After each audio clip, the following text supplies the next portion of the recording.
I want you to take a look at your vegetable garden right now. If it's winter where you live, it probably looks a bit like a graveyard, right? Your tomatoes are dead sticks, your cucumbers are gone, and your peppers, those guys probably gave up the moment it dropped below 50 degrees. For most of us, winter means the fun is over. It means eating store-bought veggies that taste like cardboard, or using that dusty jar of chili powder from 3 years ago. But what if I told you there is a pepper plant that actually likes the cold? I'm talking about a plant that doesn't just live for one summer, it sticks around for 15 years. It doesn't grow into a tiny bush, it turns into a massive tree that can tower over your head. And the best part? The fruit isn't hollow and thin like a jalapeno. It's thick, juicy, and crunchy just like an apple. But here's the catch.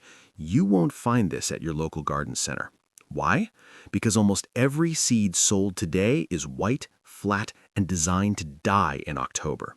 If you want the forever pepper, you need to look for something totally different.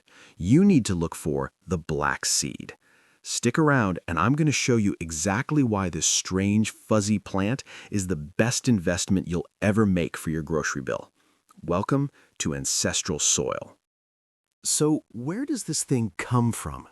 To understand why this pepper is such a beast in the garden, we have to look at its home turf. We're not talking about the hot, sunny fields of Mexico. We're going way up into the Andes Mountains of Peru and Bolivia. We're talking 8,000 feet up. The air is thin and the nights get properly cold. Thousands of years ago, the Inca people lived up there without electric heaters or puffer jackets. So how did they stay warm while watching their llamas? They ate the Rocoto. They called it the fire, and for good reason, because this pepper is so thick and oily, the heat hits you differently.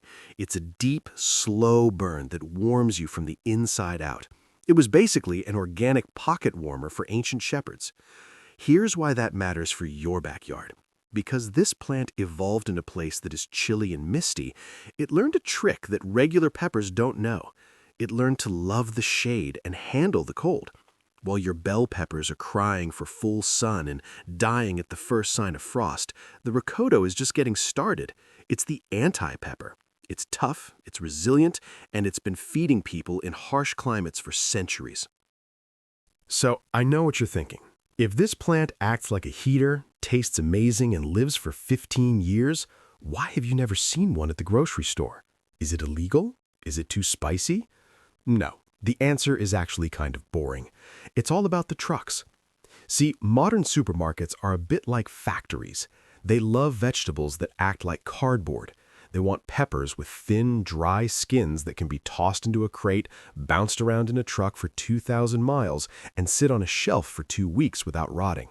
That is why jalapenos and cayennes are everywhere.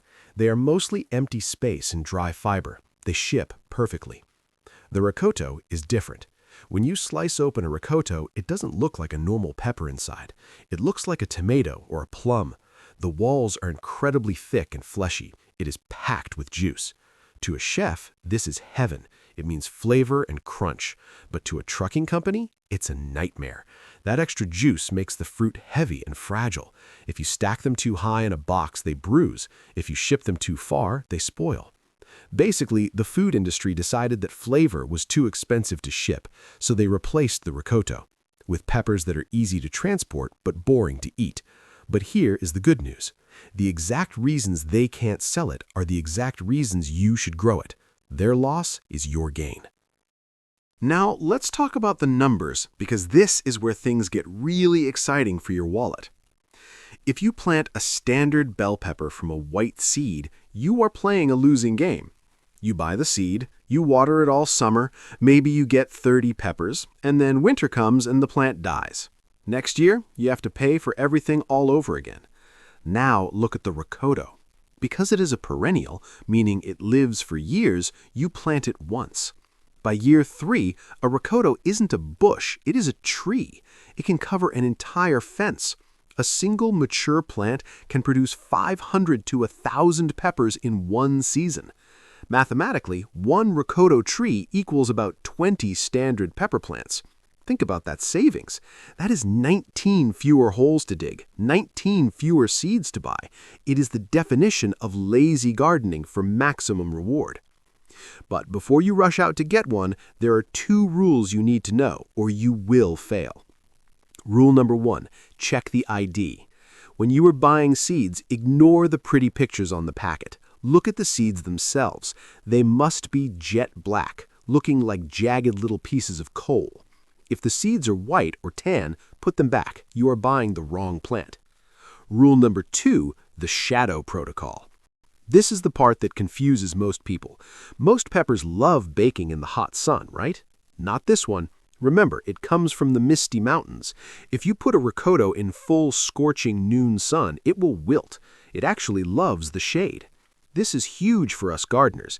It means you don't have to use your best sunny spots. You can plant this guy under your apple tree or on the shady side of your porch where nothing else grows. It turns the dead zones of your garden into a food forest. And finally, the winter hack. Even though it loves the cold, a hard freeze will still hurt it. So if you live in a place with snowy winters, just plant it in a big pot. When the snow starts to fall, bring it into your garage or your living room. It makes a beautiful houseplant. Imagine sitting at your dinner table in January with a blizzard outside, reaching over to your indoor tree and plucking a fresh, spicy, crisp apple pepper for your soup. That is a feeling money can't buy. So ultimately, it all comes down to a simple choice. When you go to buy seeds this year, you can do what everyone else does. You can buy the white seeds. You can plant them, watch them grow for a few months, harvest a few peppers, and then watch them die when the cold arrives. That is the rental model of gardening. It works, but you are always starting over from zero. Or you can try something different. You can choose the black seed. Planting a Rocoto isn't just about getting spicy food. It is about planting a companion. It is about putting a seed in the ground today that will still be feeding you 5, 10, maybe even 15 years from now. Imagine walking out into your garden a decade from now.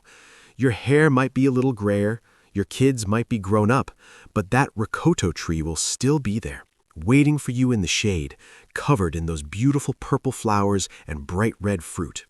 That is the difference between growing a crop and growing a legacy. So I have to ask you, are you tired of saying goodbye to your garden every winter? If you are, go find those black seeds. Give them a home in the shadows. Let them surprise you. If you've ever grown a Rocoto, or if you're planning to hunt for seeds after watching this, let me know in the comments below. I want to hear your story. Thanks for hanging out with us on Ancestral Soil. Let's stop gardening for a season and start gardening for a lifetime.